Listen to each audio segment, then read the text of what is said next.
Franklin. I love Benjamin Franklin because by that reason, I can always quote him. Benjamin Franklin is arguing about the 3/5 clause when they're doing the Constitution, and a Southern delegate jumped up and said, "Well, we have this 3/5, that slaves are like cows and chickens and pigs and so forth." And Franklin said, "Excuse me, cows and pigs and chickens don't revolt." It's Ben Franklin. Like he knows what they're dealing with. And of course, there's Thomas Jefferson, in 1822, that famous letter to John Holmes, where John Holmes, Jefferson's been the president, he's retired, he's written the Constitution, Declaration of Independence, he's the brightest, one of the Enlightenment figures in American history. And they asked him, Holmes says, "Look, we have this problem with developing slavery and, might divide the country at some point. What do you suggest we do?" And Jefferson says, "I don't want to think about it. When I wake up in the night, it's like a fire bell that strikes me with terror." He says, "We have a wolf by the ears. We can't hold it and we can't let it go." Right? It's 1822. Right? And Jefferson said, "I'm not even going to deal with this. I have no idea. I've got ideas about a lot of stuff. I have no way we're going to deal with this. You deal with it. I'm done. It's at the end of his career." De Tocqueville, who everybody loves. De Tocqueville said in 1839, Democracy in America, he said, "If there would ever be a revolution in the United States, it would be because of the presence of African people." Right? Because of African people. He said, "They may be a minority, but they will try it and they might do it." Right? He says, "Because you can free them as slaves, but you cannot free them for being Africans. And they will always confront the society as strangers." That's the talk, who people babble about democracy in America, and America's, they got no town meetings and all this. And they say, "Yeah, you got all that, but you have Africans that negate that. And you better figure out a way to deal with that or you'll have no democracy." But people don't read that part of the talk though either. Right? Which leads us to somebody that really understood the problem, John Brown. Right? What did John Brown say? He said, "The way you end slavery is you kill the slaveholders. Free the slaves." It's very simple. That's the problem. He set about doing that. He was not a madman. He was not crazy. He was beloved by black people. Black people sat at his dinner table and he would knock the devil out of you if you said something about it, and move you from the table if you were white, if you couldn't eat with his black friends. I'm in Amherst, Massachusetts. He came to Springfield many times. And there were black men from Springfield, the League of Gileadites, who fought with him at Harper's Ferry. And there's a church called St. John's Church in Springfield, Massachusetts. It's not John out of Revelations and all that. This is John Brown's church. It's St. John Brown's church. Where is that? Springfield, Massachusetts. It's the church where Claire came from that church. Charlie Cobb's father came from that church. It's a congregation of Puritans. The blood of, Christ and all that. And what did John Brown say when they captured him? We both did the work. Black people fought for the right to feed him in jail. Right? Because you had to feed yourself. They didn't have any, cafeteria.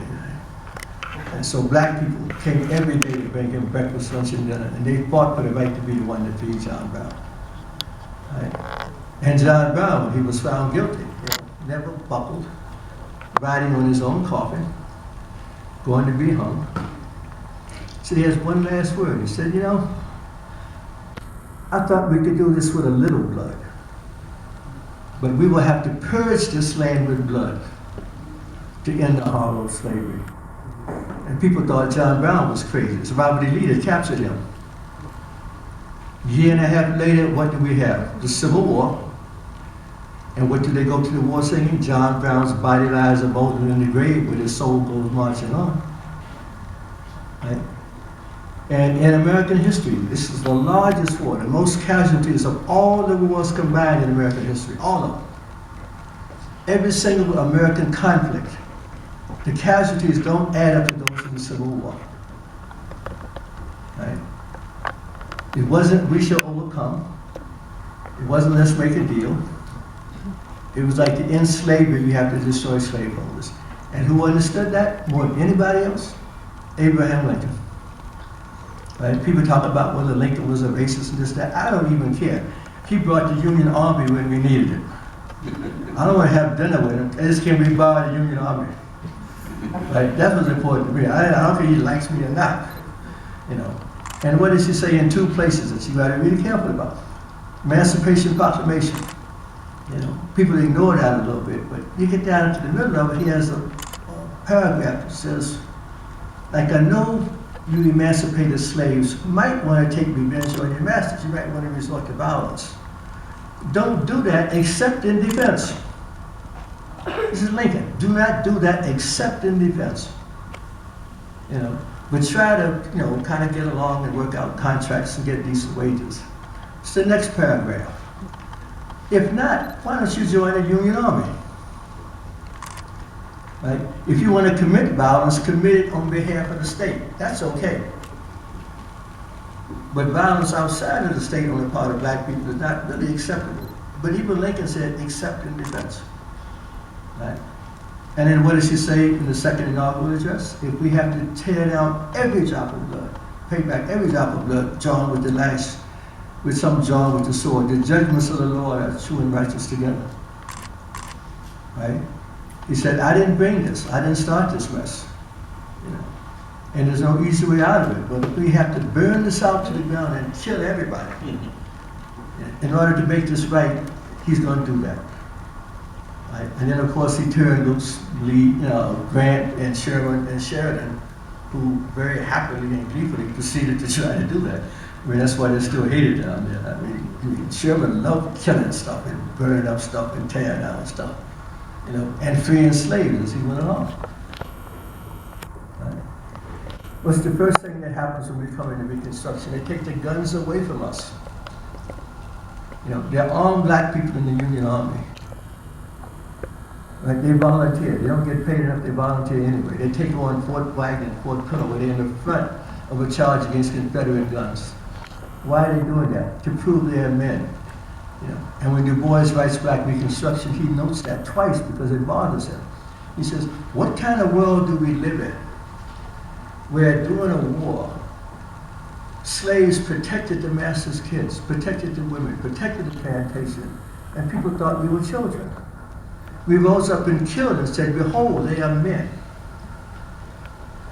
What kind of civilization defines manhood by killing? Right? And DuBois comes back about 5 pages later, because it's still bothering him. He said, how can this be a liberal society when we define citizenship on the basis of who can kill? And that's who Lincoln offers the vote to. Those who fought in the Union Army get the right to vote.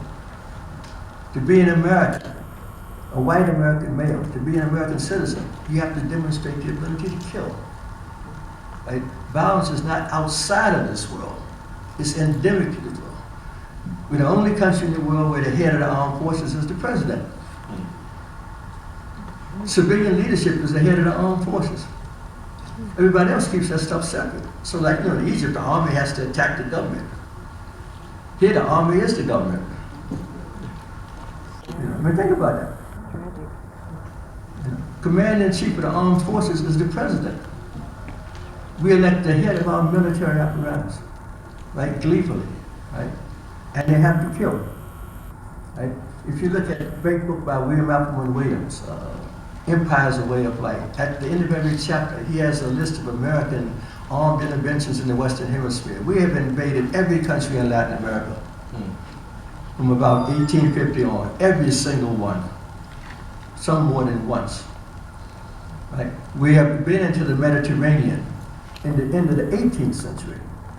And we talk about why is the Middle East mad at us? We invaded the Mediterranean during George Washington's administration.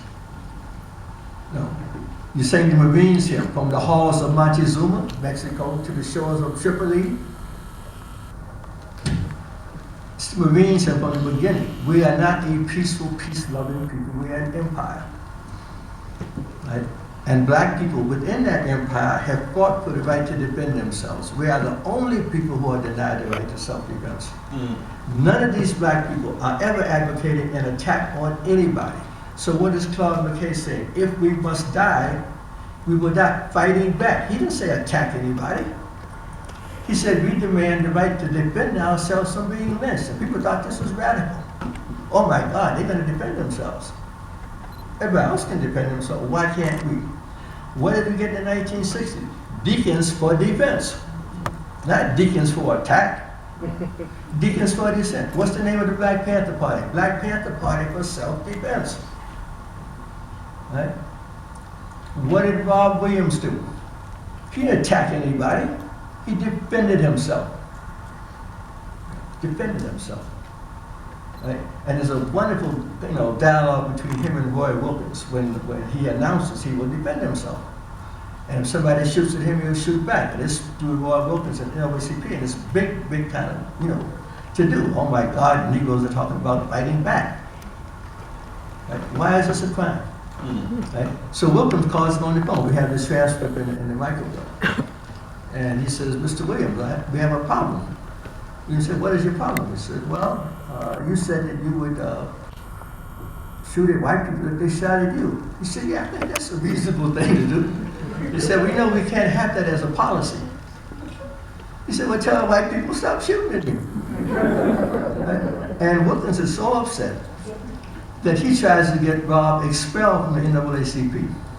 He can't do it. Can't do it. They don't expel him. The best they get is a 3-month suspension, because when they took it to a vote at the NAACP, all of the southern states said, of course we can defend ourselves. What are you talking about? Roy Wilkins could not throw him out. Rob left. He wanted an expulsion. He said, you'll never get 51% of this. This is the NAACP, good middle class, loving black people, right? Everybody got a gun. Everybody knows that. Why can't we say that? He said, it's not our policy to say that we will defend ourselves. Why can't we say that? Right? And Rob is at the nexus of that, and you see with the movement out into the third world, the bang-done world, what you get is an understanding that links the external colonialism to the internal colonialism. Violence around the world, violence at home. Right? And we now live in a world that's so completely militarized, right, that it's even scaring white people. Right? Usually people think you can do something to us and we're in some ghetto somewhere, like drugs. Now we have an opioid, problem, which is now a health problem. When we had it as a drug problem, a war on drugs.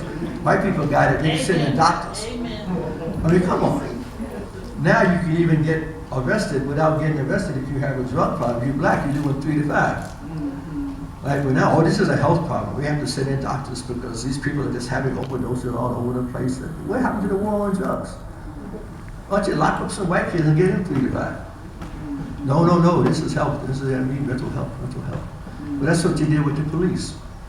Keep them in the neighborhood. Let them shoot black people alone. Well, some black people started to shoot back. We say, oh my God, they're shooting back. Yeah. If there's no system of justice that allows a black man to get justice in the system, they will defend themselves. That is not unusual. It is human behavior. It is universal across the planet, and we are not exempt from that type of behavior. The solution to that is not to go around and lament, all these things like there's some isolated case, but deal systemically with the fact we aren't treated like human beings. Right? And until America as a society looks at us, right, as with black people, as human beings, I would strongly recommend to young people, you go back and look at Rob Williams' life and look at how he took the training he got in the military. He was a Marine. White people taught him how to kill.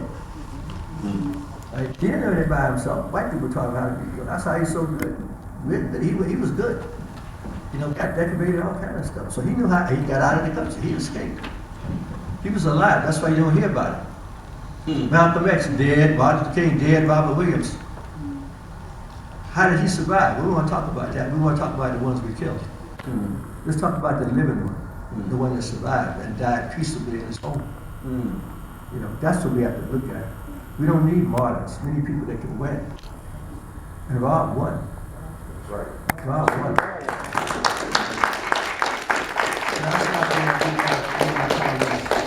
Segue into the details of Rob's existence or whatever they will do.